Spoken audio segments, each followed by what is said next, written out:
Okay. You ready? I'm ready. All right, everybody. Welcome back to the next episode of Doggin It, presented by Diamond Bird Dogs. We are down here at the gorgeous Enon Plantation with a good friend of mine who I met last year when Diamond Bird Dogs first got set up. We were at Enon Plantation leasing their kennels and running our business for a few months over the summer out of their kennels. But I'm with a great friend of mine, Frank Healy. He's a big German short-haired man. Everybody knows that. He's a short tail kind of guy, and you won't change his mind on that, so don't even try. But Frank, I appreciate you taking the time to sit down with me, enjoy a nice July Alabama evening, and just talk bird dog. So this, I don't know if I've explained it to you or not, but this whole interview, podcast, video series, whatever we're going to call it, is just, talking to guys like yourself who've been in the bird dog game for a while or who are new to it, and just, what got you into it, where'd you come from, what got you into it, what keeps you going now. So, Frank, let's get a little bit of background about yourself. Let's see. I don't know if you want to go as far back as college until what you did after college and whatnot, or high school and what you did after that, or what. What was your first? Let's do this. What was your first outdoor industry job? Because you were in the golf industry. I was in the golf industry. I graduated from college with an agronomy and a horticultural degree, and ended up building golf courses primarily in South Carolina. Right. And you were up there for how long? Between Myrtle Beach and Hilton Head, about 15 years. Then I was offered a job out in Texas as the head agronomist at a sod farm that planted golf courses all over the country, and we grew a lot of specialty grasses out there. And so you went out to Texas after South Carolina? Yes. Nice. And how long were you out there for? 8 years. 8 years, I got you. And then, so let's see, fast forward to moving to Alabama. When was that? We actually planted a golf course up in Decatur, Alabama, and while the golf course was being planted, they offered me the job as the golf course superintendent. And at the time, we had kids that were having kids. Right. So we decided to move up there and be closer to the family. And from there, I actually stayed in the area, but started training Tennessee walking horses. Gotcha. That's right.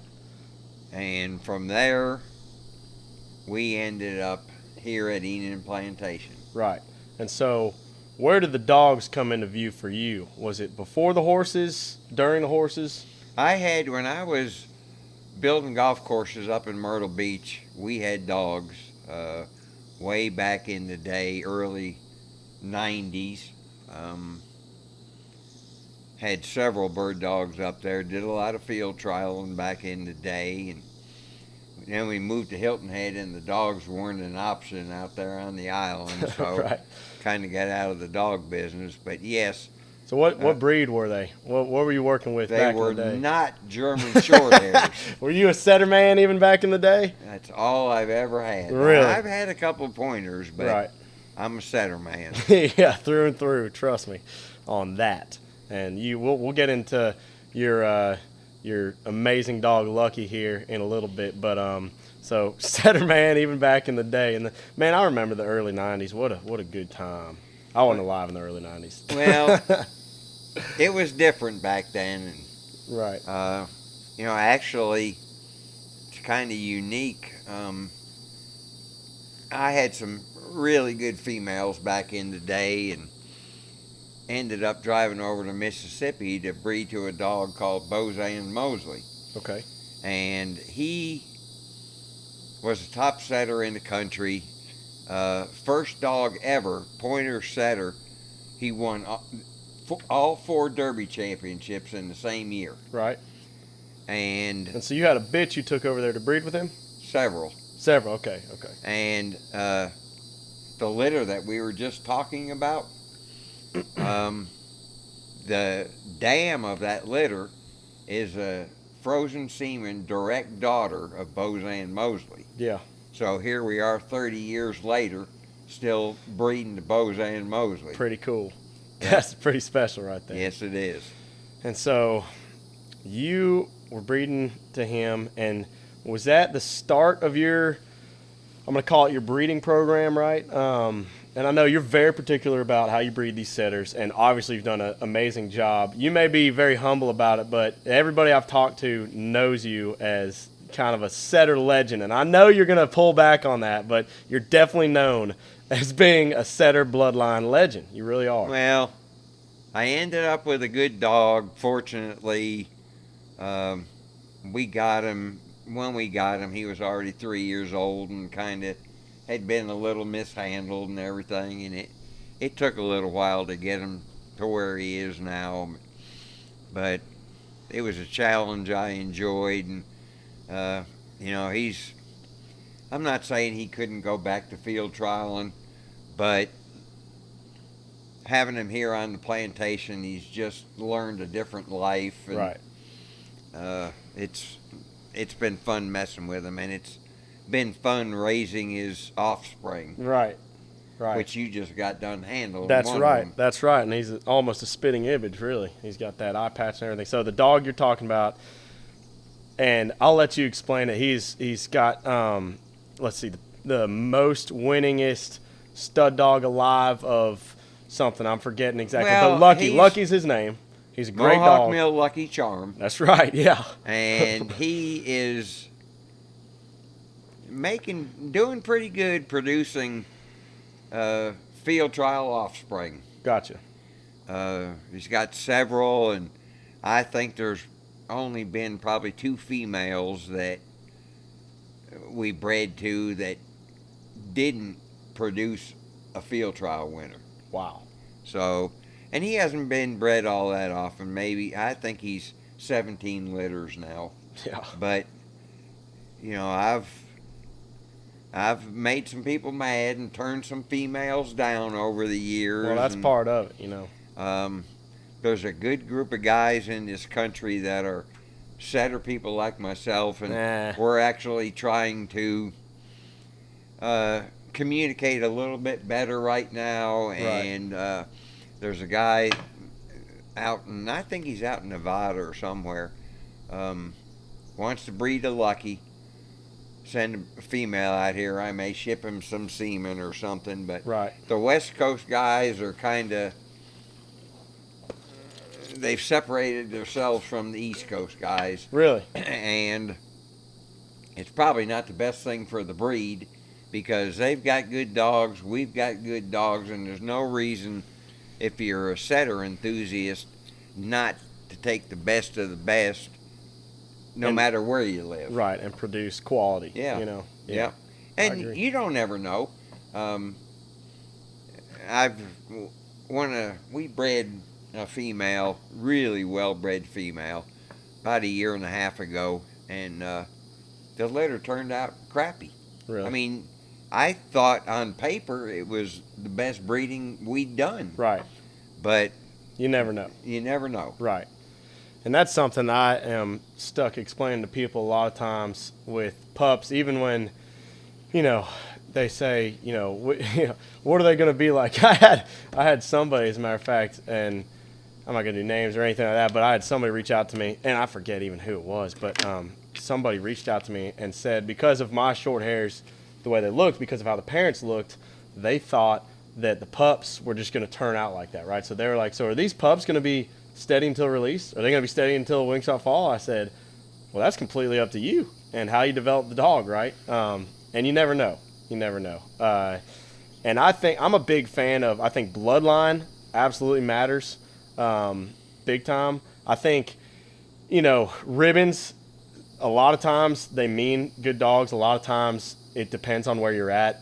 They can be achieved somewhat easily in some places, in some sects. But I do, in some organizations, I'll say. But I believe bloodline is huge. But more important than anything, I really do believe that development is everything. Training the dog, starting it right, finishing it right, giving it time over everything. Calvin Cornett, the best piece of advice I've ever heard out of his mouth is, well, how do you get all those dogs so good, Calvin? Time. Just said time, you know. And that's the thing about the dog world. I'm here spitting my opinion out, but everybody's got a different opinion. Everybody's got a different way to develop the dog. Everybody's got, you know, varying things going on. Calvin is awesome. I was fortunate enough a few weeks ago to spend a couple days with him at his place up in North Carolina, and you know, he's retired military, I think twice. I think he was Army for 20 years and he retired. He gets after it. He's as dedicated as they come.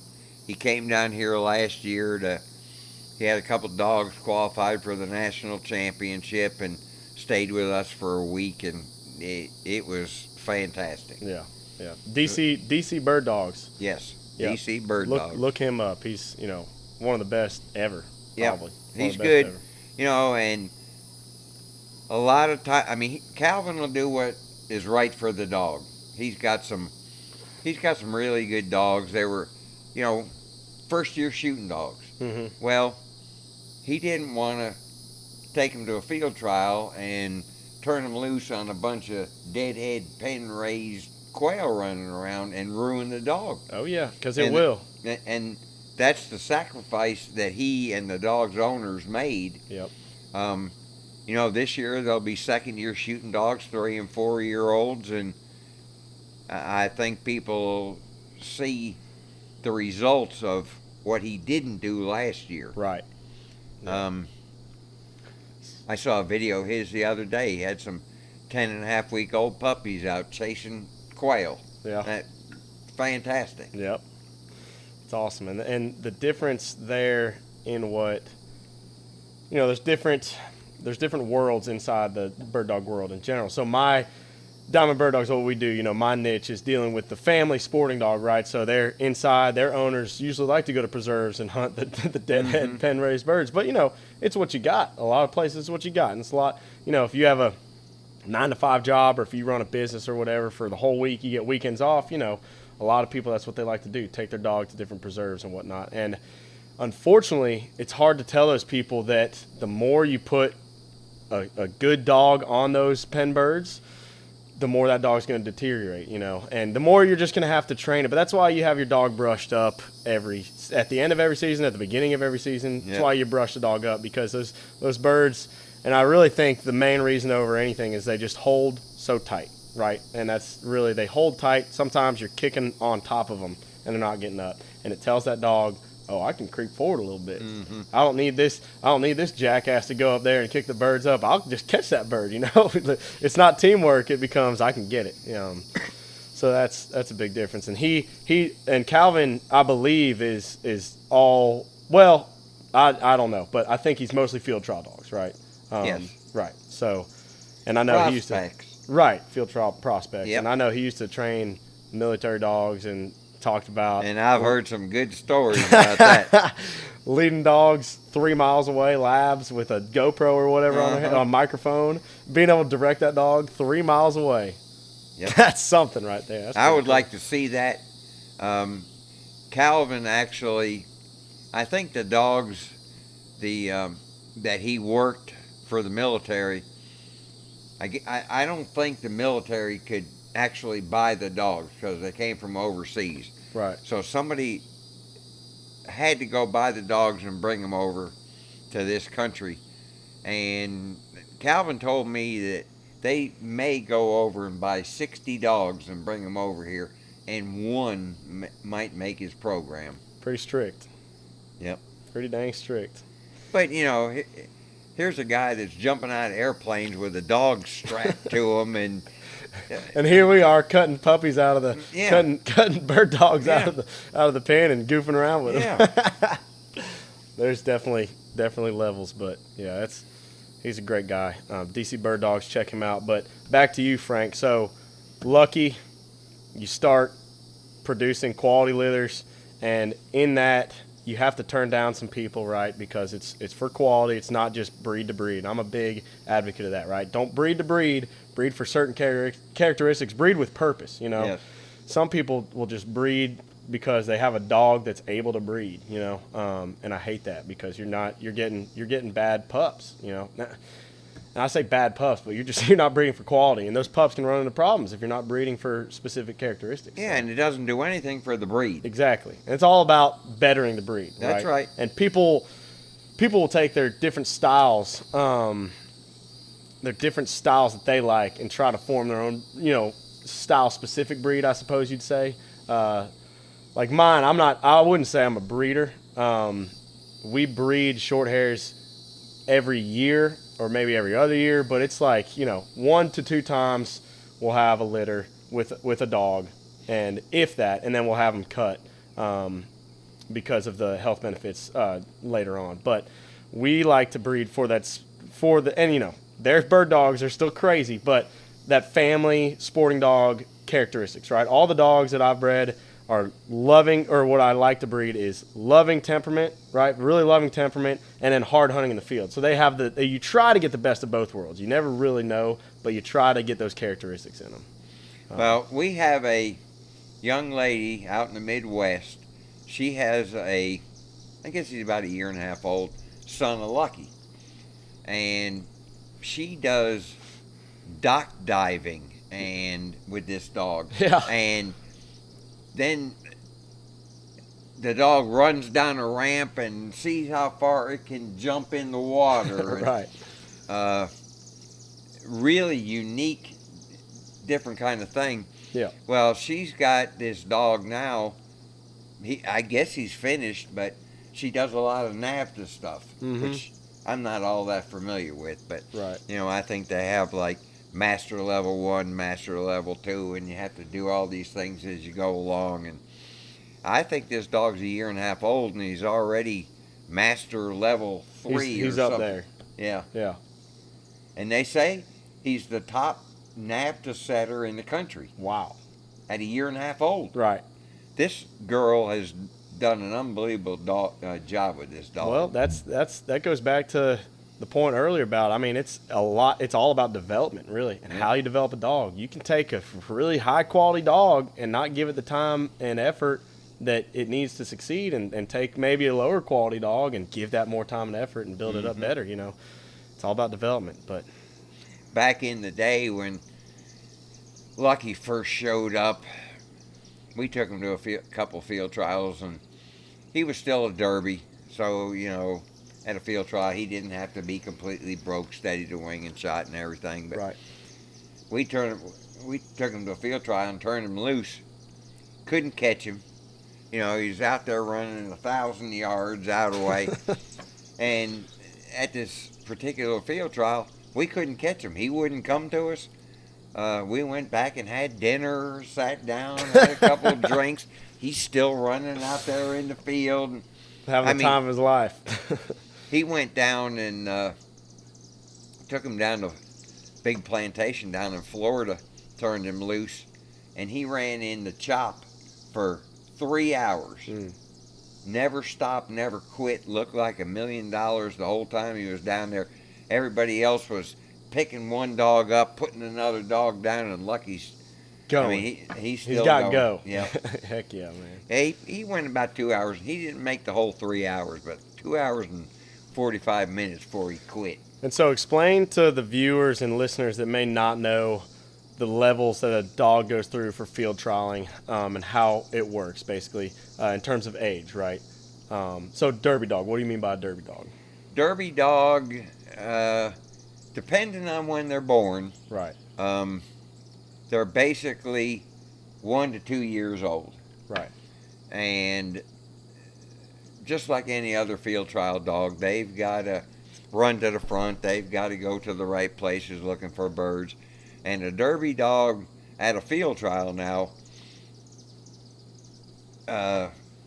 you've got to pretty much, well, if it's in the fall, pretty much be able to get out in front of the dog and flush a bird. Right. If the dog chases the bird, that's absolutely fine as a fall derby. In the spring, they need to be more finished. On paper, they're not supposed to be, they don't have to be steady to wing and shot. Mm-hmm. But a lot of judges It's easy. They notice, easy to get influenced. It's easy for a judge to place a derby dog that's steady to wing and shot over a dog that might look better and be a better dog, but not steady to wing and shot. Right.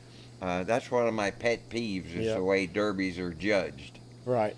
Well, I can see as a judge how it'd be hard not to notice, a dog like that. But it's their job to try to block that out and just look at the specifics. Absolutely. Yeah. So it comes in there. And then so after that age, right? It all goes by age. So after 1-2 years old, what do you get into?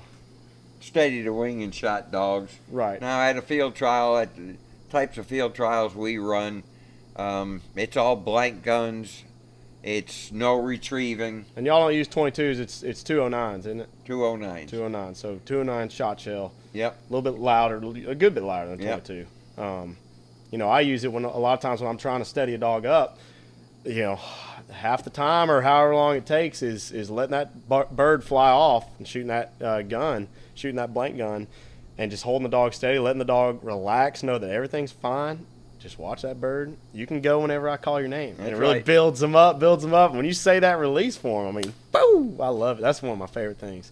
Releasing a dog when it's just fired up. You see their muscles twitching and all. It's the best. But anyway, those 209s, so you're shooting 209s. At a field trial. Right. And, I'll use a 22 starting a young dog, shooting over a young dog. But, and a couple of years ago during the pandemic and everything, when nobody could get shells and everything, they kind of backed off and let people start shooting 22s because that's all you could get. Right. You got to keep the sport alive, keep it going.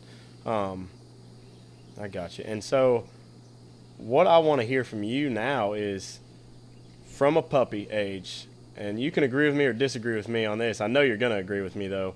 I did a video the other day for the development series we got coming out at some point, hopefully by October or something, but it's coming out, the development series. But I did a video on it, and we said, basically it was my opinion on how you should treat a pup, right, from when you get it at 8 weeks old. Say most people in my world get the pup at 8 weeks, right, because that's the first time it can go home. I tell everybody, let a puppy be a puppy. Enjoy the puppy stage. Don't try to do really anything with it. Potty train it in the house and have fun with it. Play some throw a tennis ball forward to build the retrieving drive or whatever. Just play kind of purposeful games with it, but don't expect anything out of it. Have fun with it. And then when you get to a certain age, and it depends on every dog when they get to that age, it's on you to determine, when a dog has the cognitive ability to really start getting into more formal training, I guess you would call it. But, everybody's always asking me, and they're reaching out on social media and whatnot and emailing me, hey, what should I do with my pup? It's not coming around to this. And I was like, how old is this? Like 10 weeks, and stuff like that. I'm like, 10 weeks? What are you doing? Yeah. Let it be a puppy. Pick it up and let it pee on you. That's what you got to do. I totally agree with that. And I've got a lot of friends in the bird dog business, and I'll see a video of a 4-month-old dog that's steady to wing and shot. Who cares? Yeah, quote unquote. Yeah, quote unquote. Good video. Yeah, but let a puppy be a puppy. Right. If you got a puppy and it goes out there and points a bird and holds it and steady to flush or whatever on its own, with no stimulation collar or anything, no hollering, wow. Then that's all fine. Right. But that they're doing that on their own. That's not part of a training process. Right. I think even running puppies in field trials, that's all well and good, because if they're going to be field trial dogs, they need to get loaded up in a crate and run out in front of a horse and get the experience of everything. Yeah, that's right. Yeah. But they don't need to be trained. And you don't need to have any expectations for them. That's right. Certainly not high expectations for them. That's right. If anything, think that the puppy's going to go out there and act a fool, and then just be happy if it does anything right. That's right. But if they're out there running to the front and going to the right places and everything, that's all you can expect out of a puppy. Right, I agree. And and for people in the family dog world, get the puppy home. All you should be working is, if the puppy pees inside, put it out in the grass. Don't spank it or nothing. No negative reinforcement. It's a puppy. It's going to go to the bathroom, right? Potty training for us when we get a new pup home is every 20 minutes or so, putting it out in the grass, and they learn pretty quickly, okay, I'm in the grass now, it's time to use the bathroom, you know? And then once they get older and they go in the house, we start telling them no, and, you know, maybe picking them up by the scruff for a little bit of negative reinforcement or as a correction. And then you say, good job when they're out in the grass going or whatnot. But potty training's potty training. It comes down to, you know, basics. So, you know, get your pup home, potty train it, have fun with it, enjoy, because they're never going to be a pup again. That's right. They may act like a puppy for a long time, but they'll never be a puppy, cute little ball of just noodly fun ever again. And speaking of the noodles, I told you, you know, we went down there to visit those pointers that I had a hand in training up when they were young, and they got, you know, sold at, I think, 11 months, 10 or 11 months. And, man, I've been missing them like crazy. And I saw these 3 English pointers. They're 2 sisters, 1 brother, sold together. And, man, I miss training them so much and developing them because they, you know, they got a special place in my heart. And I'm a short hair guy through and through, but we train all sorts of breeds and everything like that. But, man, they were looking good by the time I got through with them. And more than that, you know, we'd been from, I think I got them at 4 months, and then again ended up selling them at 10 or 11 months. And they got a special place in my heart. They've been to North Dakota with me and my fiance. One of them got cut up by some barbed wire, and that's the fiance's favorite because she held it in her lap all the way to the West Dakota vet. Great veterinarian clinic up there, West Dakota vet. But anyway, she held it all the way to West Dakota vet, and she was like, I want to keep this one, you know. So Clover, that's a special dog right there. But made me so happy seeing those dogs. And the reason I thought of that is because I said noodle, and what we used to call them was noodles, because when pointers are pups, 4 months old, they look like, you know, soft noodles running around in the yard. And I remember before we got everything situated with my company, I was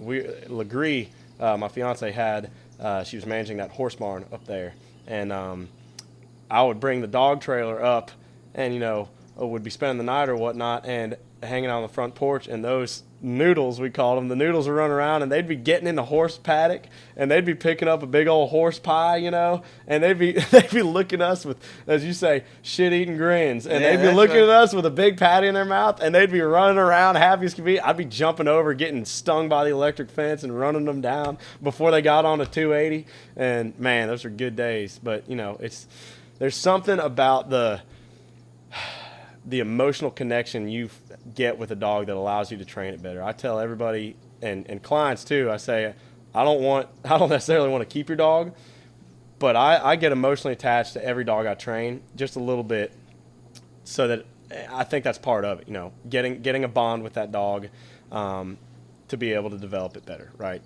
And a piece of me misses every single dog that I've ever, you know, given back, right? So it's tough. It's very tough, especially when you spend that long with a noodle pup that grows up to, you know, 10, 11 months. Again, still a pup, but getting sold, and, man, that made my day, made my month, really. Well, made July. This fall will be interesting because, you know, we were talking about puppies and derbies and shooting dogs. Those dogs will be what's called a derby this fall. Right. And going into their basic I know you have season. I know you have a favorite for which one you take out.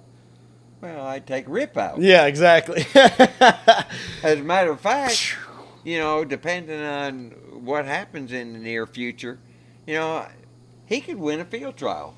Wouldn't that be something? But I can't take him to a field trial because he doesn't have long hair, and I can't let anybody see me with a dog without long hair.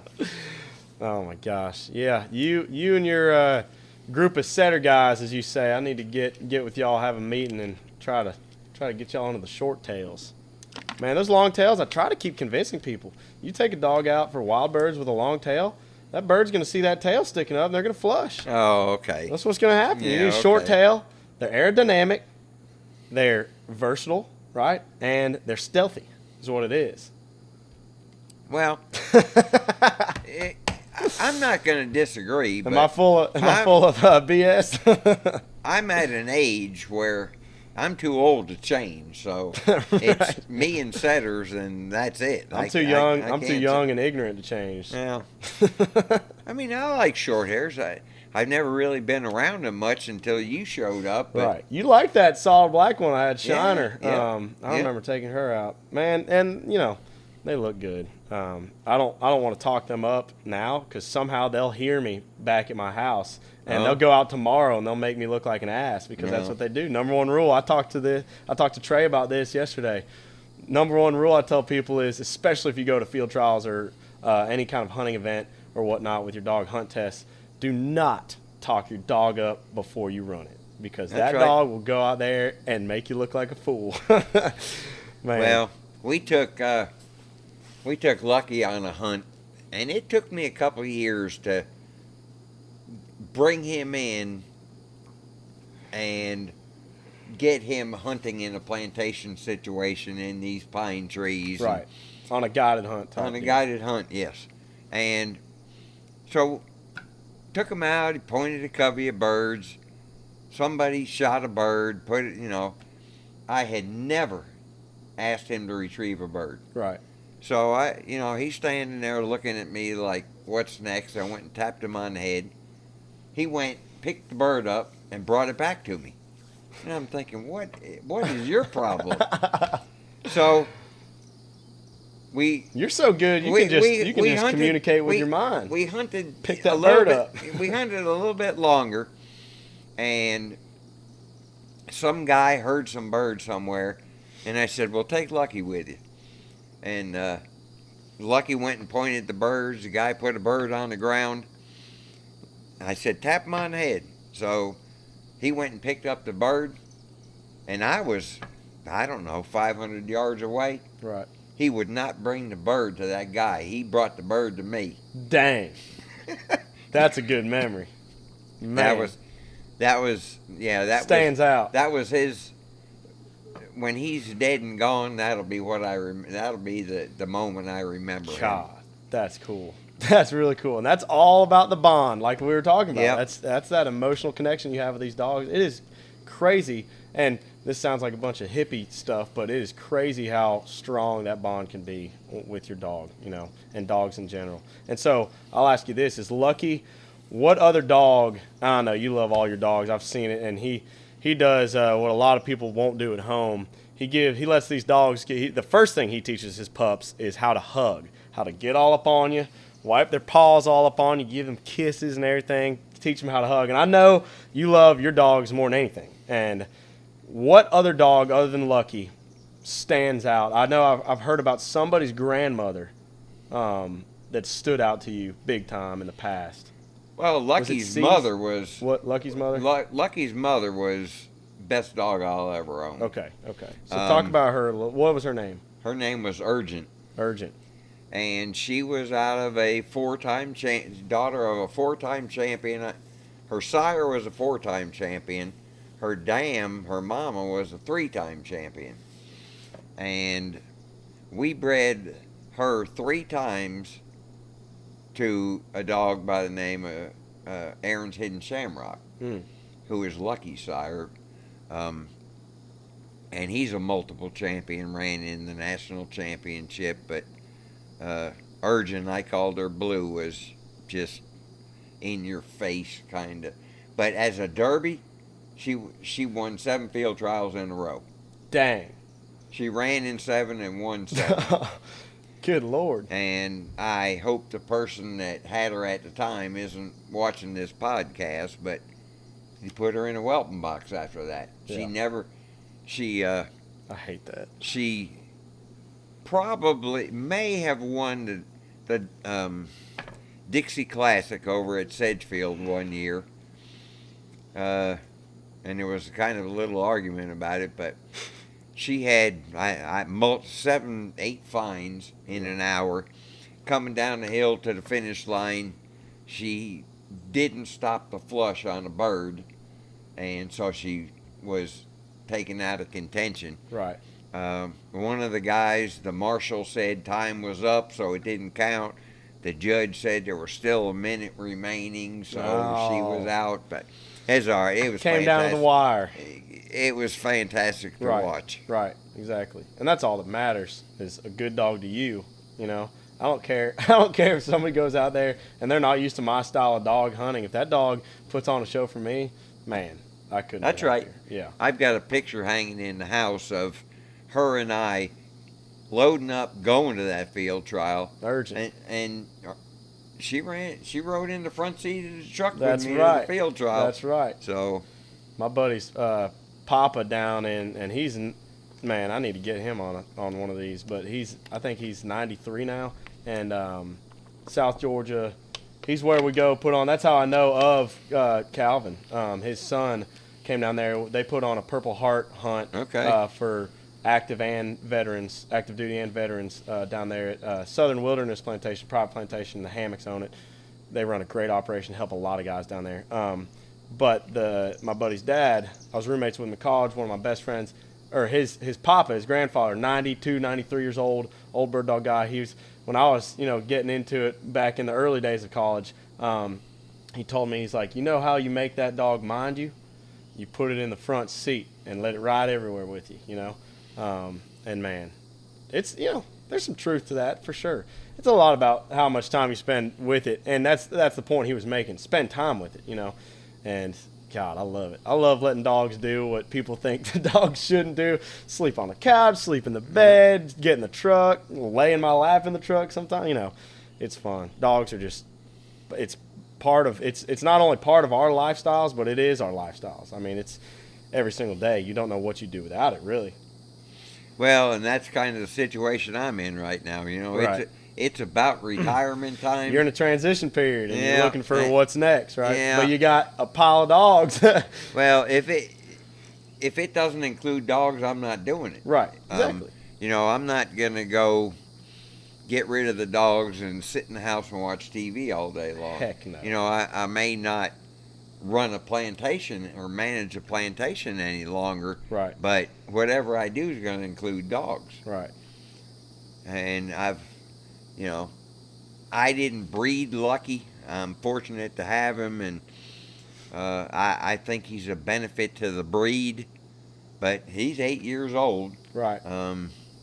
And one of the things I'm a little bit stubborn on is everybody's asking me, am I freezing semen on him? Yeah. No, I'm not. Yeah. If people don't want to breed to him while he's alive, then it is what it is. And if he's not throwing better offspring than himself, then there's no sense in breeding to him. Benefit, so, right. I've got a... Well, I thought you said he was 17 litters, wasn't he? Yes. Right. And so what do you mean by you didn't breed Lucky? I wasn't his breeder. Oh. Gotcha. Sorry. That's okay. But the gentleman that owned Urgent at the time... Okay, so somebody else technically owned Urgent. Yes. Right. And then you got her for an extended period of time. Yep. Gotcha, And she ended up with me, but... Right. Okay. Following. But I've actually got a litter mate to Lucky, a female that I may breed what I think. Well, I don't know, but a fantastic son of Lucky, the Lucky sister. Okay. Now that's line breeding pretty close, but that type of breeding is how the pointers got to where they are now. Mm-hmm. Brother to sister, daughter to father, that type of stuff. But the setter guys, we just kind of, there's a good female and there's a good male, and we'll breed them and see what happens. And, so we're doing a little bit more on paper kind of stuff. On paper calculations. Yeah. Yeah, I got you. And short hairs are everywhere. Short hairs are definitely, I think for a long time, I don't know if they still are, but number 2 in the country in terms of popularity because, the family dog type deal. I thought they were maybe in bird dogs they're number 1, but probably. I think I thought it was labs number 1 and then short hairs 2 for popularity in America. Oh, well, yeah, that's probably right, but a Labrador is not what I consider a bird dog. A gun dog. Yeah, a gun dog. Right. That's what I was saying. In bird dog, they probably are, but just overall breeds, I believe, and it might be different now, but yeah. So see, I can't I can't ever get one because I might get attached and start liking the breed. So Man, I'll I tell have you to what, stay away I might from have it. to keep you one out of the next litter here soon. I don't think Drop it so. off with Kim and then let Kim throw it on you. That little female puppy we have that just got out of the vet's office. If she ends up here, she may be the first house dog we've had Really? in a while. Wow, that I mean, has been a she's while. little bit, and this goes back to what we were talking about with Bozanne Mosley. I mean, her mother was a direct daughter of a multiple champion 30 years ago. Bozanne Mosley. And I'm not a big fan of. That was out in Mississippi, you said? Yes. Yeah, that's a Mississippi name right there. I'm not a big fan of breeding old, frozen semen from dogs 30 years ago. Right. Because if we haven't improved the breed in the last 30 years, we're doing something wrong. Something's wrong. Yeah, right. I mean, we should be breeding to great grandsons of Bozanne Mosley, not going back to himself. Yeah, right. But that's just my opinion, and well, there's a lot of those out there in the bird dog world. I think I saw, and this was probably a meme everybody had out there that were posting around, because all the bird dog guys like to post different memes and whatnot. But I saw it was Mo Lindley, and he put a meme that said, if you're ever lost in the woods, start a conversation about training a dog, and somebody will show up to argue you. That sounds like and Mo. And then you can find your way out. I relate Mo's type of training to your type of training, and he's really hands-on kind of I'd stuff. love to meet him someday. I've never met him. He's a fantastic guy, and you go to his place, and he's always in bib overalls, and he's talking about swamp ass. Yeah, that's right. In the summer, I love it. He's been doing it a long time. Everything he posts, I can relate to, especially in the summer, because he's South Carolina, we're Alabama. Yeah. Same type of deal. And man, he's a riot on Facebook. Yep. Just a riot. But I would love it. He's an absolute legend. I've heard a lot about him from clients that I've had in South Carolina, because they were all looking with him too.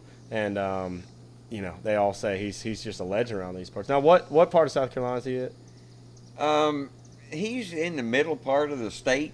Yeah, and it's outside of some, God, I can't believe I'm forgetting it, but he's right outside of some, I thought, major city in South Yeah, I mean, I'm not exactly sure. It doesn't matter. Yeah. But, he seems like an upstanding guy. And you've been to his, have you been to his place?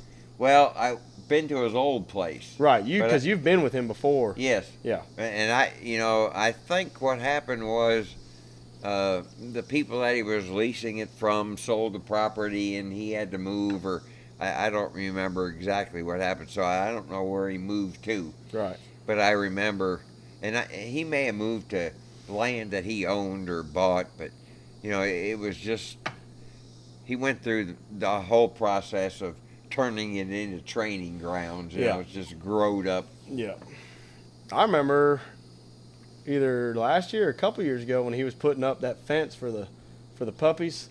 I saw that was cool, and I would love to have that at some point, because these dogs, whew, I keep them on a check cord. My process. You've seen it.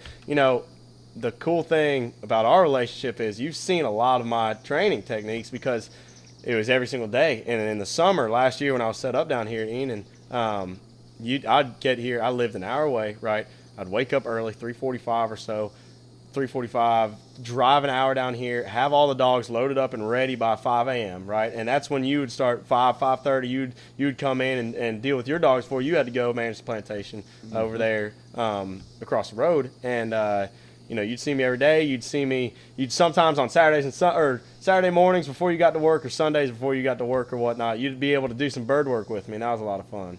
And man, I'll tell you what. And at that time, you had the best dog you ever had your hands on. That's right. Jake. That's right. That's who we based our setter shirt off of. That's right. Yeah, that's right. He looked good. I'll tell you what. He did look good. He's one of those dogs that, it's going to take some time, but he had all the drive in the world and all the energy in the world, and you just had to focus that energy, and then you had to hurry up and wait, you just had to hurry up and wait, and he was a little bit older I mean, he was 3 years old when I had my hands on him, I think. Mm-hmm. And so I kind of went in with the mentality, okay, this is going to take time, at least more time than a younger dog. But he'd already had a lot of previous experience.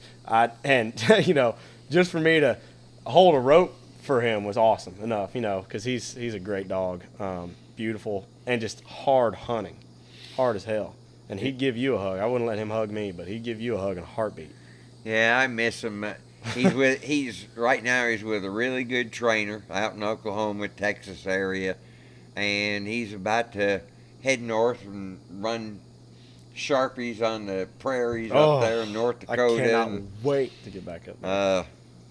So it'll be interesting to see what this field trial season brings for him. Well, he was looking pretty dang sharp when he left here, so hopefully it continued progress. But just like any dog who gets left, alone, their skills are going to deteriorate. There's no doubt about it. It's just like a professional athlete. I probably am beating a dead horse with this because I say it so much, but the way to look at dogs, or the way I look at dogs, is they are professional athletes in every sense of the word, right? Or every sense of the being.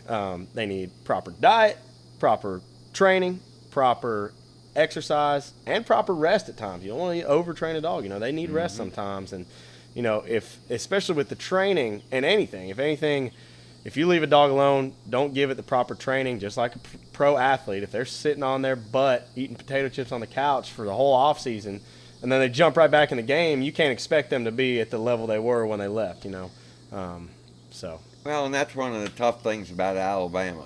It's hard to, in this heat, keep a dog in shape in the summertime.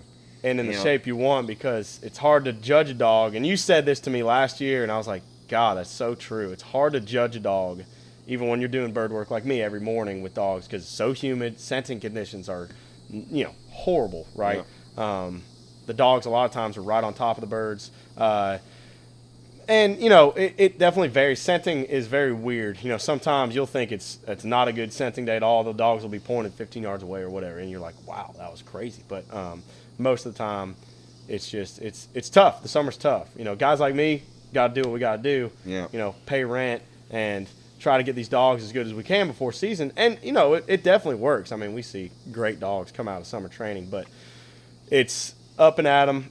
First 2 hours of the morning are the only time you do bird work, really. First 2, maybe 3 hours of the morning, you do bird work right at dawn. And then you're doing little obedience sessions throughout the day. And then dusk, when the sun sets. Well, here's my favorite thing. I did it out here, too. When a storm front comes through in the afternoon, you can catch the front end of that storm front with the wind. And that's when you can do – that's the only time you can do bird work during the middle of the day, right? If there's a big storm front in the evening, which usually there is afternoon, evening. But, man, it's tough. It's very tough. And you know me, I'm a big fan of roading dogs. Yes, yeah. And, you've got to pretty much wait until you got to be mid-60s or lower in the morning and the humidity down before you can start putting these dogs in a roding harness. And, it gets dangerous if you don't. Yeah. It can get dangerous real quick. And, fortunately out here we've got all these plantations. You can leave the kennel and get into water pretty quick. Right. And it's nice if you can get them in a roding harness and get them in water in 10 minutes and let them cool down, and they're okay after that. Yeah. But there's a lot of guys that road dogs. They'll cut 55-gallon drums in half and fill them up with water. Yeah. And they'll have, 2 on each side of the road and drive the four-wheeler up there, and the dogs make will them jump hop in, yeah. get in the water, and if they don't have access to a lake or something. Oh yeah, absolutely. Well, it goes to the point that you got to do what you got to do to get your dogs right. It comes down. It ultimately just comes down to effort. How bad do you want that? Well, definitely comes down to the dog.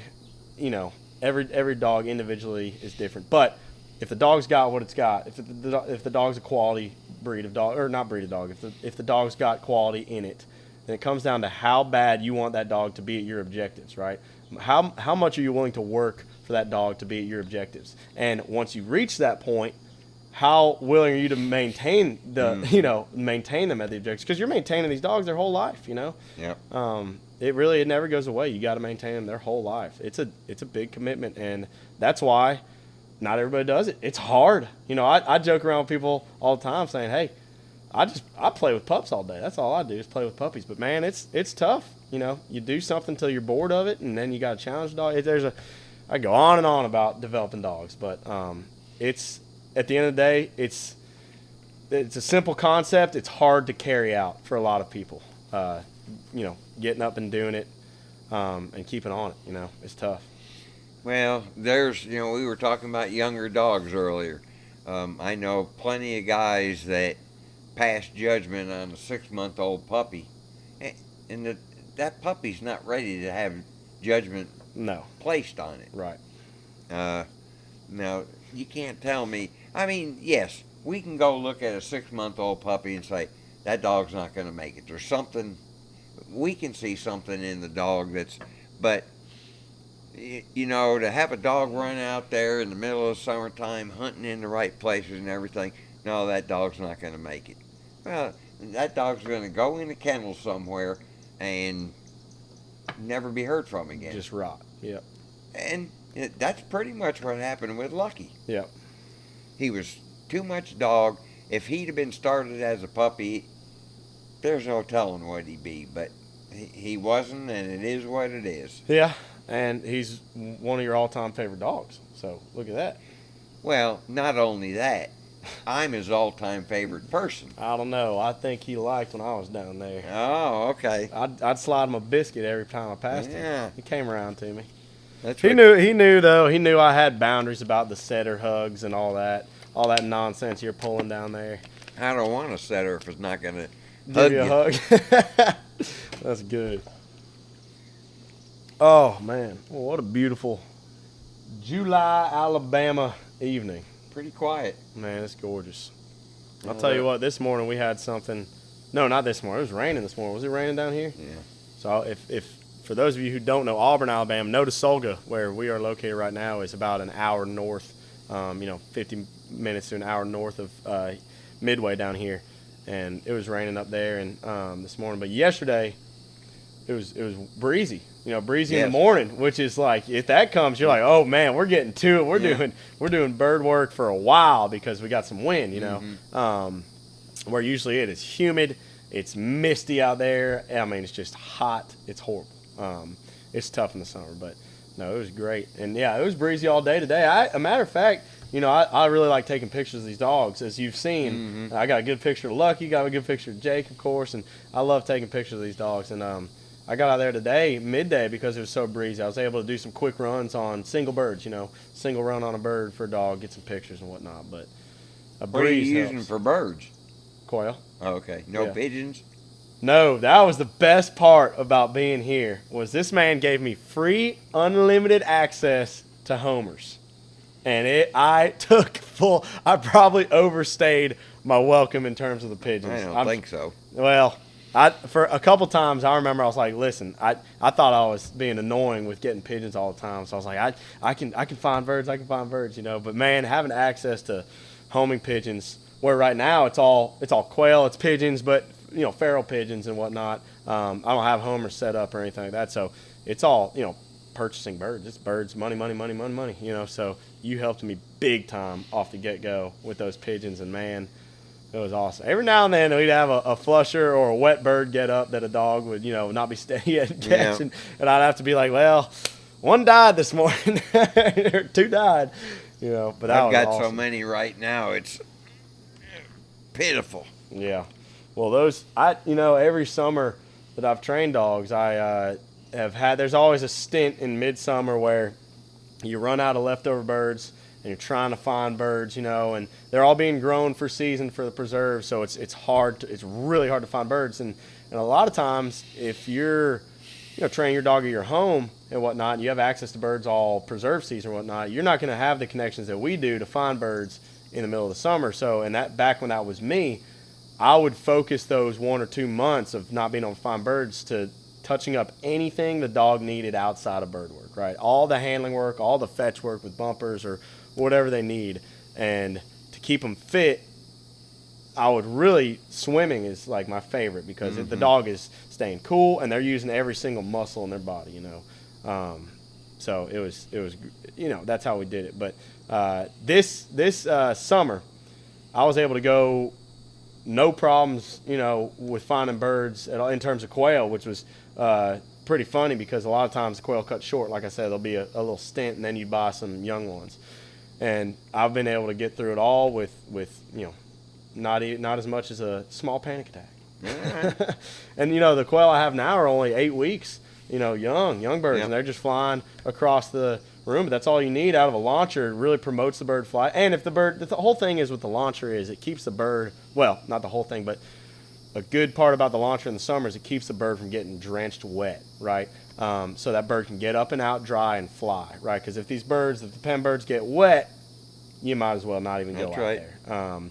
And so, these 8-week-old birds, you launch them up in the launcher, and they fly great. They fly outstanding, especially for, I tell my bird contact, Jason up at Mims Game Bird Farm in Clanton, Alabama, great guy, great birds. And I tell him, I'm like, let me know as soon as these birds are flying a little bit because I don't need much, I just need them to fly a good distance and let the dog scent them. And the birds can't help but have scent. The birds are going to have scent. Flying definitely matters. And you hope that the birds. The last thing I want an experienced dog to do is catch a bird. But if a dog, and I went over this in a video, I believe yesterday, but if a dog catches a bird early on its training, don't beat yourself up about its training. Dogs catch birds. You can work its way out. It's training. Dogs are gonna make mistakes. You're gonna make mistakes. I make mistakes every single day. Just kidding. I'm Dylan Diamond. You kidding me? I make no mistakes. Shoot. But That little puppy that talking about throwing birds, I took that little puppy out a week ago or so. Jake's pup, that little male. Yeah. Yeah. That's Lucky's pup. Lucky's, not Jake. Sorry, Lucky's pup. Brought some pigeons with me. Took him out there, flopping pigeons around, throwing them, and I figured this little sucker, he was going to take off and chase the pigeons. What do you think he did? What did he do? Catch it? No, he jumped all over me. That was it. Oh.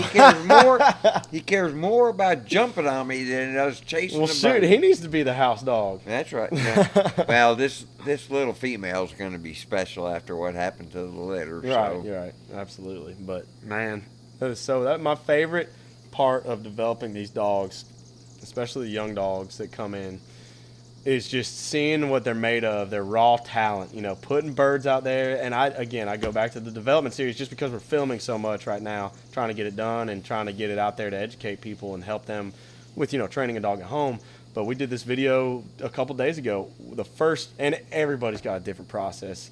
I think I was talking to Trey about it yesterday. The development series is just my way of doing things, and hopefully it helps people, right? There's a million different ways to skin this cat, right? Mm-hmm. There's a million different ways to train this bird dog or gun dog or whatever, family dog. A million different ways to do it.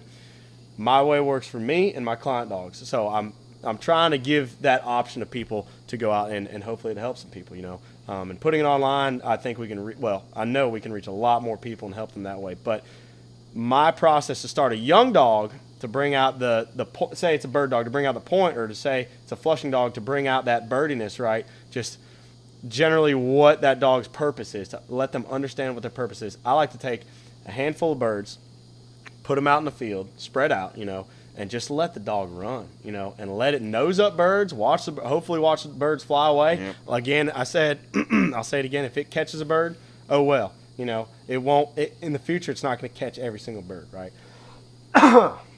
But put a handful of birds out there, spread them out, and just let the dog figure it out on its own. Let genetics take over a little bit. Let that dog realize what it was put here to do. And then you start forming them up to whatever your objectives are that you have for the future of that pup. Once they start staying steady on point enough for you to come, style their tail up, start wowing them up and everything. I know we have a much different woe process. You're old school barrel guy. Yeah. Well, and boards. Barrel and boards.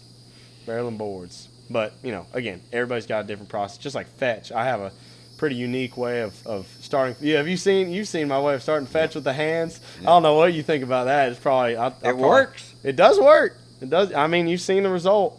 When my dogs are pretending to be good, they look dang good. Yep. Yes, they do. That's what I tell people. My dogs pretend to look good. They're bad dogs, but they pretend to be good. That's all you can ask for. That's right. Well, man, let's see. What else can we talk about? There's a lot. Let's talk about the 8-pounder you caught the other day in that 4-year-old lake. Man, I was shocked. I knew I had a big fish on, and I've caught some 7-pounders out of that lake, but when I got that thing on the scale, I was shocked that it was 8 pounds on the dot, which I'm pretty sure that's the first 8-pounder. Did you do the Frank dance? I did the dance. My favorite part about this man right here is, and I've only seen it when there's bird dogs involved, and he just gets excited about whatever situation. He gets up and starts doing the shimmy, baby, doing the Frank shimmy. And that's by far and away my favorite thing about you. There was a guy down there fishing at the same time. He was down on the dam, and I'm reeling in this fish. My arm was getting sore. Yeah. There's a lot of growed up trees in that lake, and I knew he was going to wrap himself or she wrap herself around something, and I wasn't going to get her in. But I'm fighting this thing, and she's swimming all over the lake, and finally got her in the net. And I started hooting and hollering, and this guy's down there on the dam like, what is the matter with that man? Oh, that's good stuff. Man, that's awesome. Still, I think the best, well, I mean, that's fishing, but going back to bird dogs, and I was going to mention it earlier, the best video I have of a bird dog going on point. Do I know it? Yeah, when Jake swapped in. Boom! That 180. Yep. Slammed it. I watch that video about once a week now. I used to watch it about 20 times a day. Oh, that was great. And I remember looking back at you because I knew what I got on that phone. I looked back at you, and you just smiled at me, and I was like, ooh, he's going to like this. Because it's those moments, and, the most special moments are the ones that you don't catch on camera, like your dog, Lucky, bringing you back that 500-yard, whatever it was, retrieved straight to you that you don't catch on camera. And those are up here, and those are for you and you alone, and you can talk about them to people, but nobody's going to really see that moment like you will. But it's really, I hate having my phone out all the time. It's part of my business now, doing those stories, and a lot of people love them, and I really like the fact that people are enjoying our content in terms of just watching bird dogs do what they do, watching gun dogs do what they do, watching obedience dogs do what they do. But, having that phone out, it definitely, it's hard to handle dogs with that, but when you capture moments like that, man, it is nice to be able to look at them and look back at them. Well, yes, it is. And, like that retrieve and everything, I don't know, I might have started crying when he did it. After all we've been through to get him where he's at, and it's just, I'll never forget it. Yeah. Oh, yeah. Absolutely. It's easy to get emotional over any dog you've had, really. And, man, I was talking to Trey, who went, I do want to ask you this. So, Trey's dog, Willow, had that incident over there. Right. Got shot. Just a nightmare scenario for any guy, any bird dog man who's attached at all to his dog, So I was going to ask you, have you ever seen a dog get shot or been around a situation like that before? I know you've been around dogs a long time, and some people get lucky and they never, I have not. Good. So. Well, that's good. Okay, what about snake bit dogs? I had, when we were living out in Texas, we had an English setter. Ugh, Texas. Everything out there wants to kill a dog. And this was back early on, before setters had a lot of problems. Well, hip dysplasia was one of them. He got hip dysplasia, and of course we had a choice of, doing what some people would have done or having surgery. Yeah. So we had the surgery done, and he ended up being a house dog, and we moved out to Texas, and he got bit twice out there, but he survived it. And that's without the thing. Snake shot. Yeah, and that's the thing that I've heard of, and it's and this is a big conversation for people, and a big topic on people's minds all the time. I have clients, every single client I think asks me about the snakes. You know, we're in Alabama, we're in the southeast. There's a lot of venomous snakes out. You know, and your main ones are timber rattlesnakes. You have diamondbacks down here, but it's mostly timber rattlesnakes, copperheads, and cottonmouths. Right, those are the big three that I think people worry about the most. And do I get the snake vaccine? Does it help my dog? What do I do if a dog gets bit? How do I avoid snakes? And most of the time I tell people, have a plan of action. If you're going somewhere new, try to know where the nearest vet is, right? Try to do your research beforehand. Know where the closest vet is that you can get that dog to, because that's really the best thing for them. But be aware of snakes. Don't be afraid of them, because if you're afraid of them, then you're never going to utilize that dog like you should. You're never going to get the experience with that dog that you should. You're just going to, don't live scared with your dog. Go out there, enjoy them. And if that instance happens, do your best and get through it. And a lot of dogs survive without anything. Oh, absolutely. A lot of dogs survive without anything. I heard Clint over there walking on the moon told me that what they do is a lipid IV, right? So it's a fatty IV for dogs that get tagged by a snake. And he said a lot of times these older guys, and I think he said his granddad told him that he's saved a lot of, or it may have been an old bird dog guy who told me this, but anyway, saved a lot of dogs by getting some lard, throwing it in a biscuit, and giving it to the dog, because fat it must just stop the spread of venom. It doesn't. I don't think it dissipates it, but fat. And I might be, talking a bunch of BS. I've heard that. But yeah, right. But that's what I've heard, and like he said, the IVs they give them are lipid-based IVs or something like that. So lipids, obviously fats, and so that's how I think they stop the spread of the venom. And then I'm not sure what else they do. I've never been around a dog that's got bit before, thank goodness. But man, I've seen plenty of snakes down here. Everybody gets on me when I go out back to check traps or do whatever. I don't go out back without my snake boots on. Yeah. Especially this time of year. Yeah, especially this time of year. And I've heard too that pigs. Clinton was actually telling me this too. Pigs. If you have a lot of pigs on your property, you're less likely to have a ton of snakes, because apparently the pigs will eat the snakes. Have you heard that? I've heard that. What are your thoughts about that? Because I haven't seen any research. I'm a big research guy, right?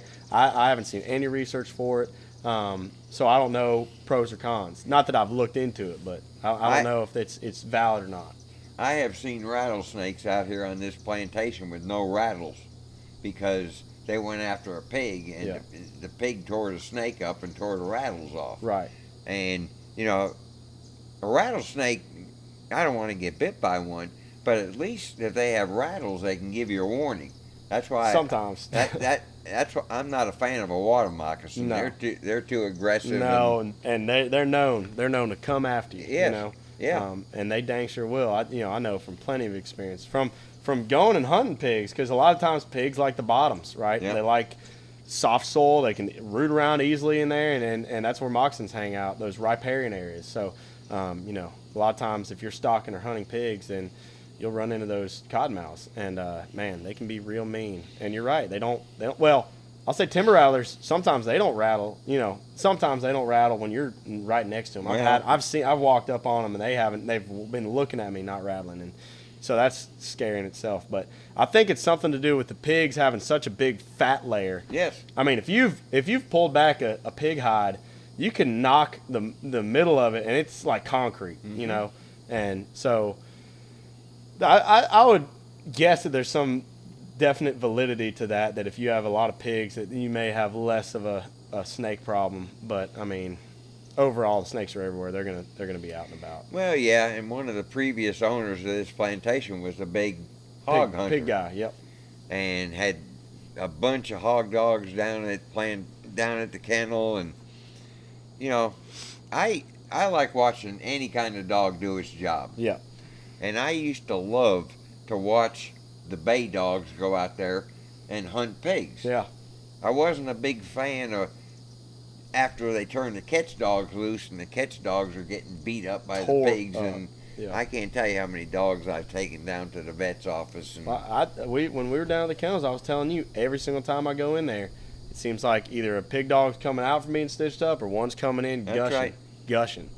But no, I agree with you with the dog work. I like watching any dog do that job because it is just, you see it in their head. That is what they were born to do, And I'll take a quote from my Nana, and I'll further it. She told me, what you do for these dogs is incredible.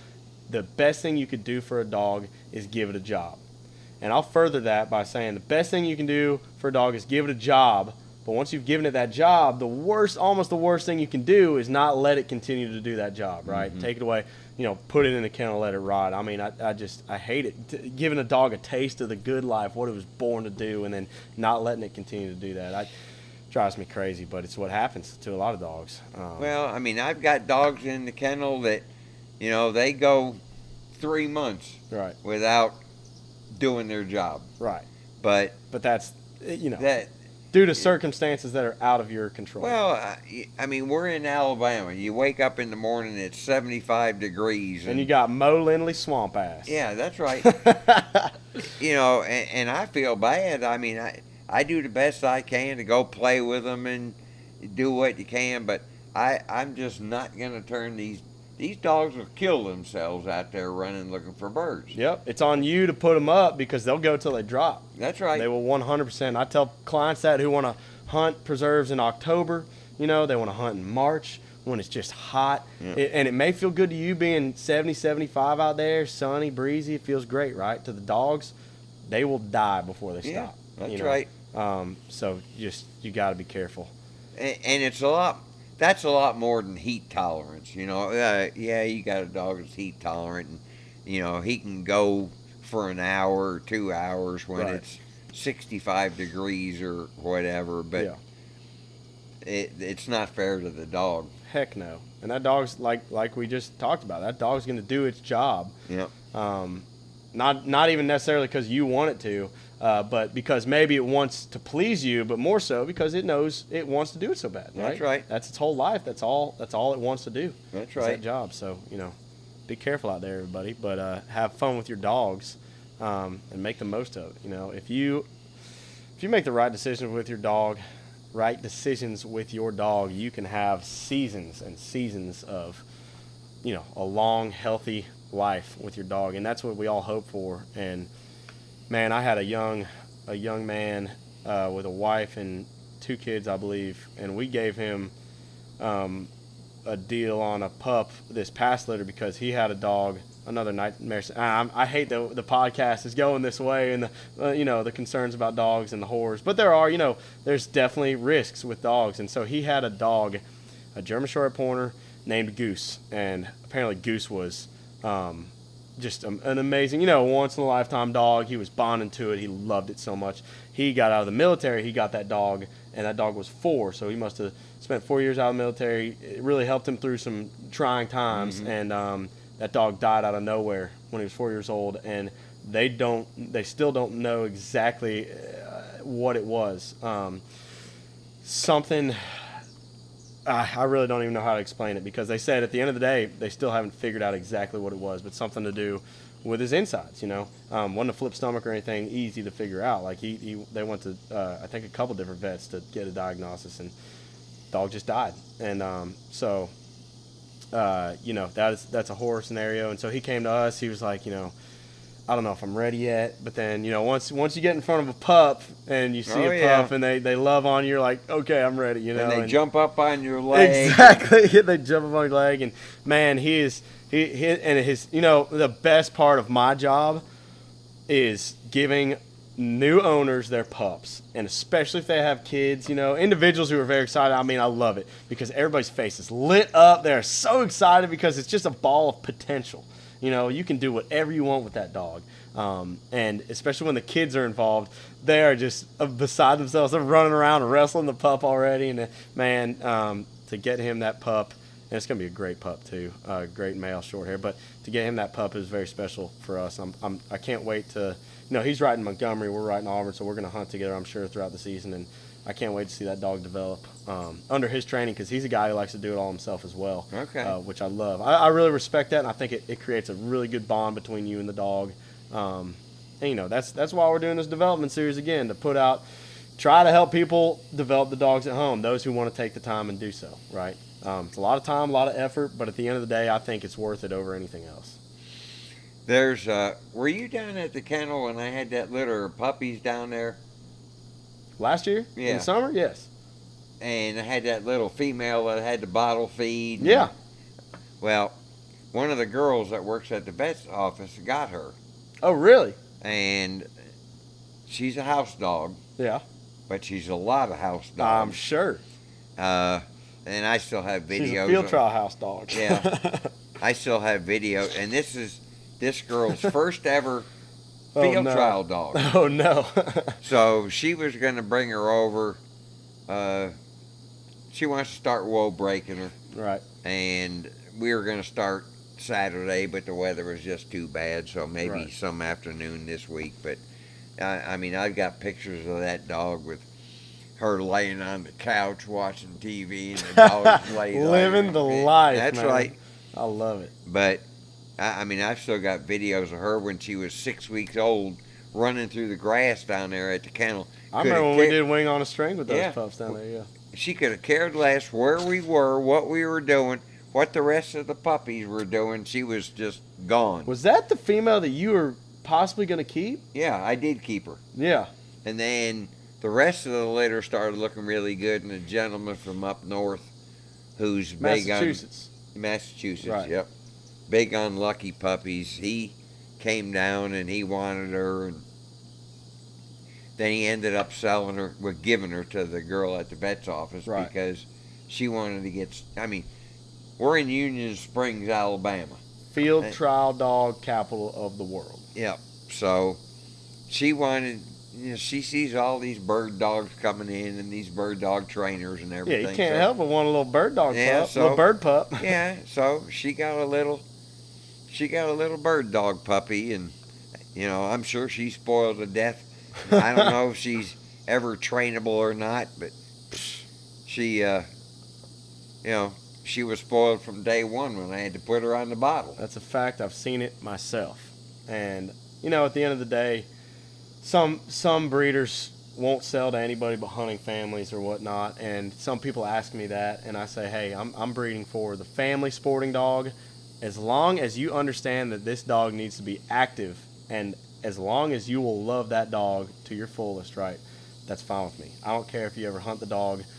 Just know you can hunt the dog. It's got it in it. It'll go. It'll hunt. But as long as you realize the lifestyle behind these dogs, just because I breed them to be family dogs doesn't mean that they're not going to be energetic athletes. They still need a lot of activity throughout the day and throughout the year, And it's a 15-year, it could be a 15-year commitment, right? So think about it, and I don't care if your family doesn't hunt, as long as you care for the dog, you love it, and you guys are generally an active, family and do things with the dog, right?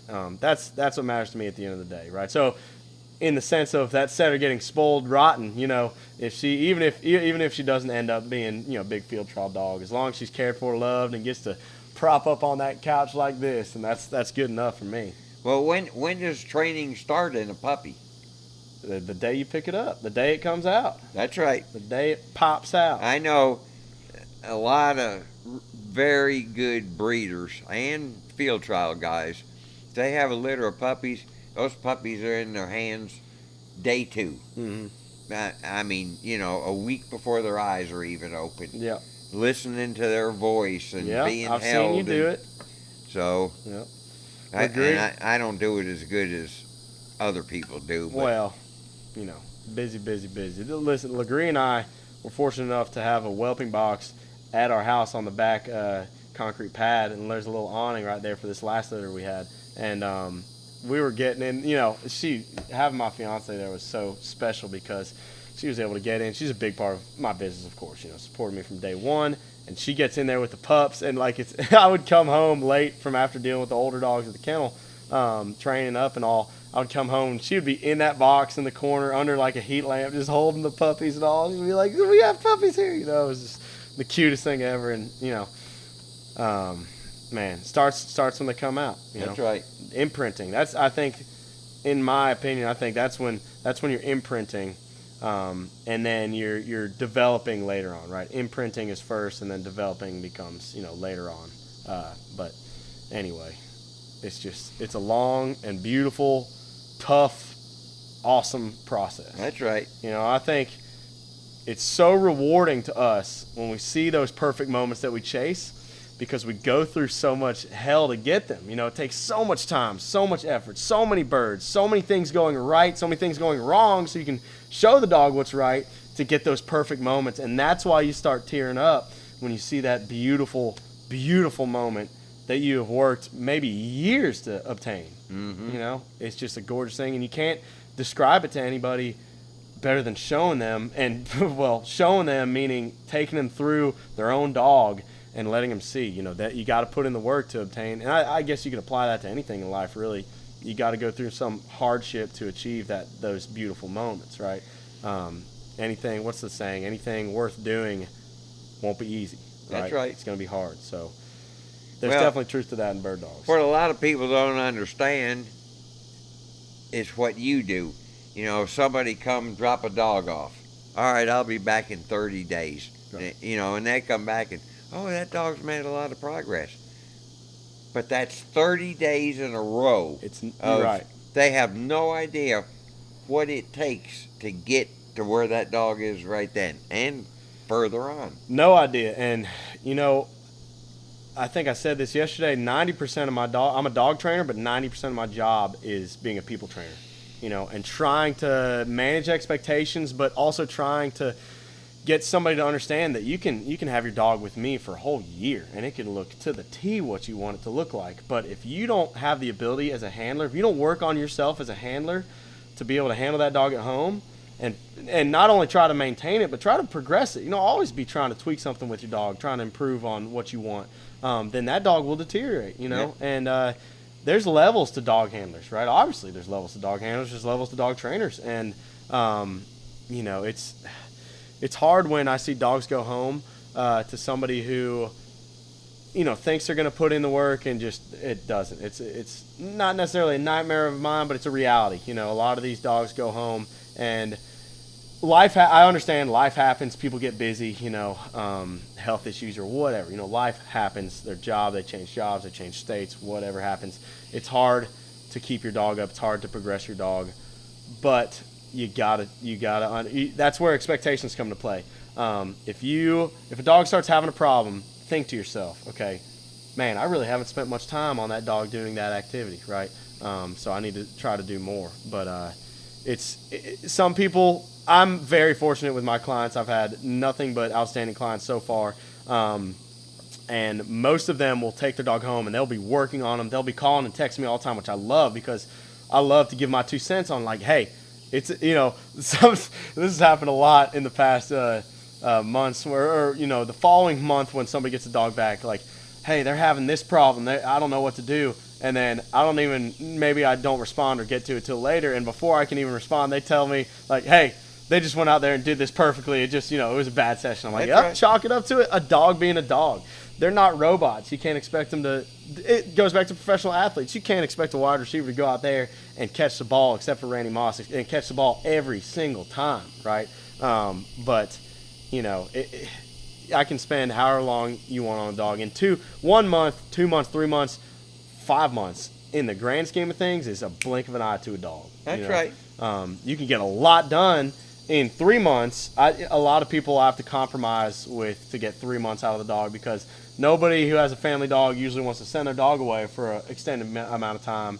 And I want the dog for usually longer to get it really to where everybody wants to see it at. But compromise is 3 months. You can do a lot with a dog in 3 months. But in order for my hard work and our handlers, we have dog handlers who put in a lot of hard work too. It's a team effort. So in order for our hard work not to go to waste, we work with the people to try to teach them what we've done and what they need to do when they get the dog back, Well, as you know, in the wintertime, we have a Hall of Fame field trial dog trainer that comes down to Hurtsboro right. for the wintertime.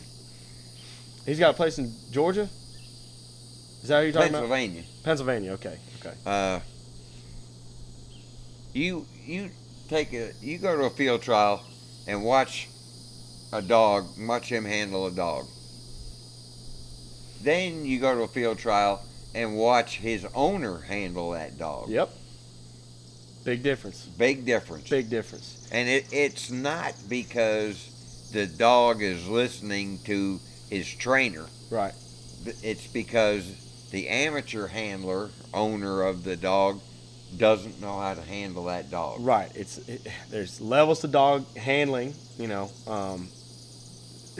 In dog training, if you have a quality trainer, that dog's going to come around. It's a matter of time usually.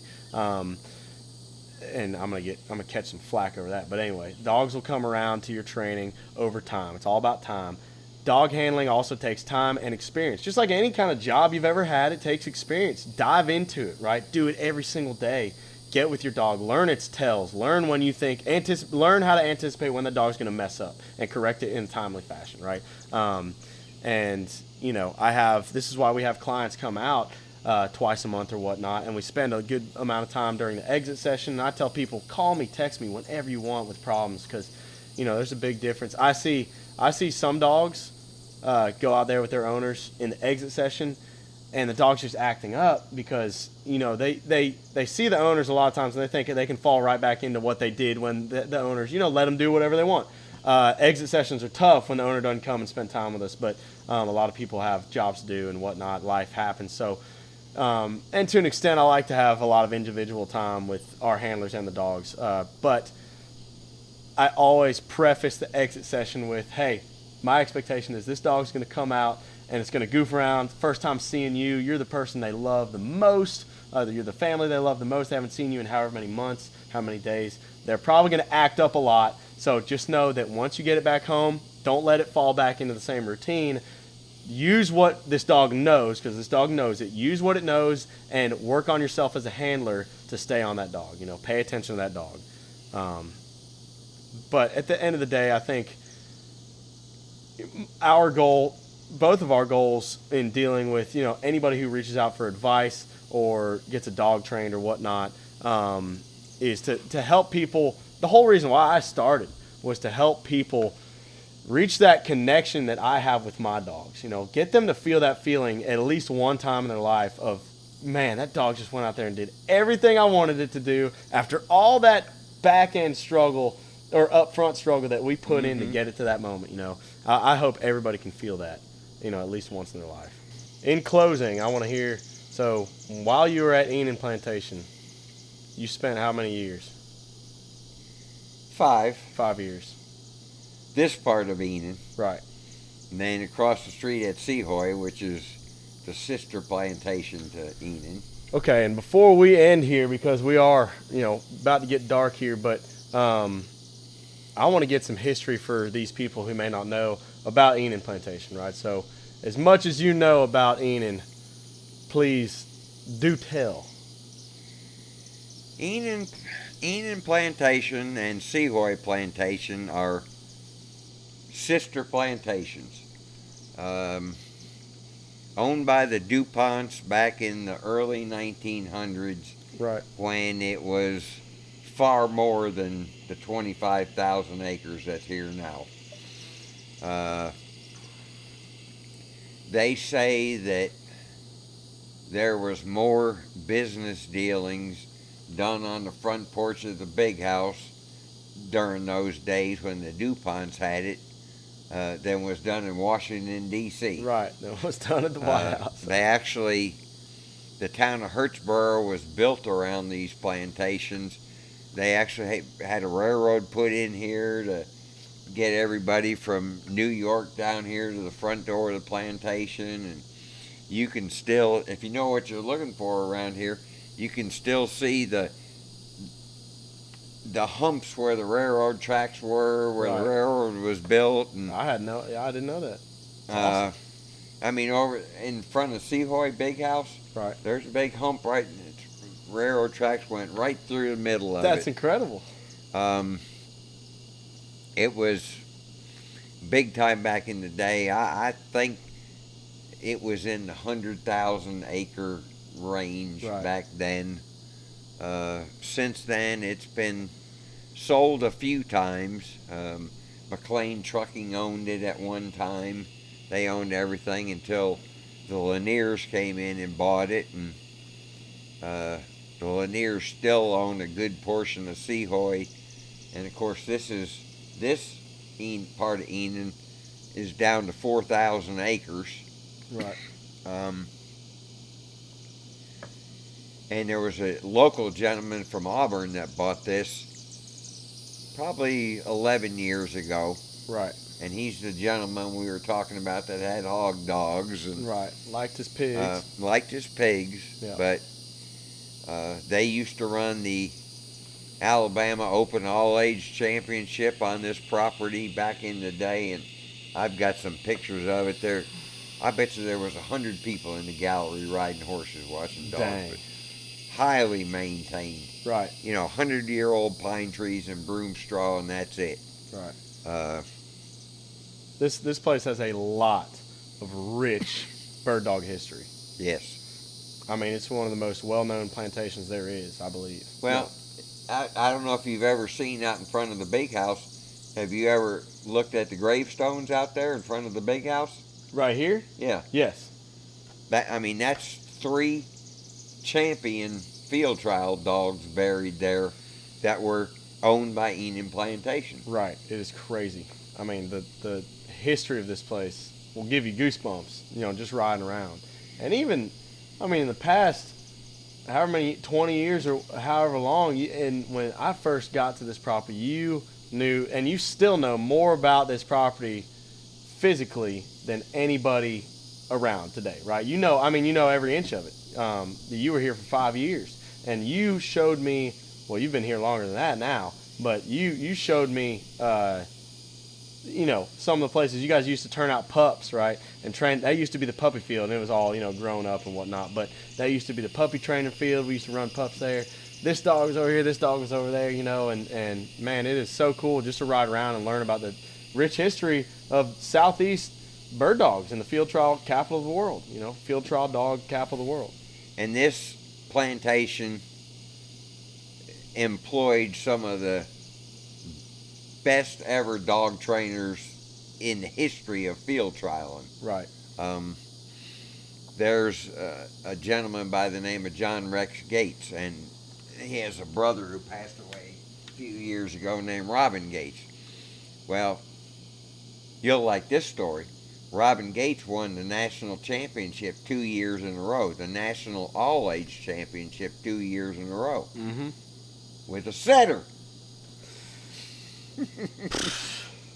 Setter. But, they had 50 I love setters. I do. They had 50 field trial dogs in the kennel down there. They used to do a lot of the other side of the road for the longest time, up until probably 5 years ago. Wild birds only. Right. Of course, with what's happened to the wild bird population, tough. They've gone to pre-releasing birds now, and excuse me. That's all right. The bird hunting over on this side of the road, it went downhill when pigs became more important than quail. Right. Not very many wild birds. They did a lot of put and takes, a lot of pre-release. Yeah. I've heard that the turkey population over here is really good. It is. I've heard from everybody around here that, and we talked to Trey Atkins last night about the turkey population over there and the turkey hunting specifically at Twin Oaks, and it seems like everybody around here has done some, or has a lot of turkeys. And I think it's because that quail, turkey, deer management fall in line, right? Something we talked about yesterday. And, going back to the pigs and all, these big pieces of property, what they come down to is owner objectives. Just like dogs come down to owner objectives, right? And it's all about the owner wants to do, right? They own the property, they can do as they please. Yep. So, unfortunately, the quail fell short of the priority list, and the pigs became priority because it was a lot of fun to this man and his family. So, that's what happened. And now, whoever, is running Enon, if they want to get back to the wild bird population of quail, they're going to have to put in some work because, the pigs, hunting pigs, a lot of habitat grew up and whatnot, and so they're going to have to put a lot into getting it back to where it needs to be. But I see some hope for the future, and it looks good. Well, I don't think we'll ever have huntable numbers of wild birds. No. You know, unless you say, all right, we're going to hunt 3 times a year. Right. We're going to put, you know, we're going to shoot covey rises and that's it. Right. But too many people can't do that. No. You know, they go out and find a covey of 15 birds and boom, boom, they're boom, not going hunting to leave singles. until 14 of them are on the ground. Right, exactly, which is ridiculous. But yeah. some people are content with, you know, and the coveys that I find on public land, few and far between, right? And I have to be the one, because maybe nobody else knows about that covey of birds, so I have to be the one to say, hey, I'm going to hunt this 1 or 2 times, especially depending on if I harvest any. I might take 2 coveys, or sorry, not 2 coveys. I might take 2 birds out of that covey the season, then leave them alone, you know, and maybe come back next year, maybe give them a year off. But, you know, if somebody's willing to do that, it's about the bird dogs for those people who are willing to harvest that little. You go out there to watch the dogs work. Harvesting birds is a bonus, right? And that's the mindset I think that, you know, you need nowadays to be able to have big bird numbers and whatnot. That, a lot of land, hell of a lot of money to manage. I mean, hell of a lot. So it's tough. Wild bird game is tough nowadays, but it's doable. Well, I know a lady who owns a plantation. Her roads on the plantation are mowed with a 5-foot bush hog. If you work for this lady and you drive a cart or a Polaris or whatever off of that 5-foot bush hog lane, you're fired. Yep. I mean, you can't even turn around in the tall grass and go the other direction. But down here, in my opinion, if you manage a plantation for quail, everything else takes care of itself. Right. If you manage a plantation for deer, the quail and the turkey's going to suffer. Absolutely. Trey Adkins and I just talked about this yesterday. If you are managing for quail, generally speaking, the rest will fall in line. But anywho. All right, well, we're going to wrap this up because the light is getting dim. But, Frank, thank you so much. Oh, you're welcome. I enjoyed it. For taking the time. We're going to definitely run this back and do it again. But, guys, thanks for tuning in. Frank Healy here. Dogging It, presented by Diamond Bird Dogs. We'll see you on the next one.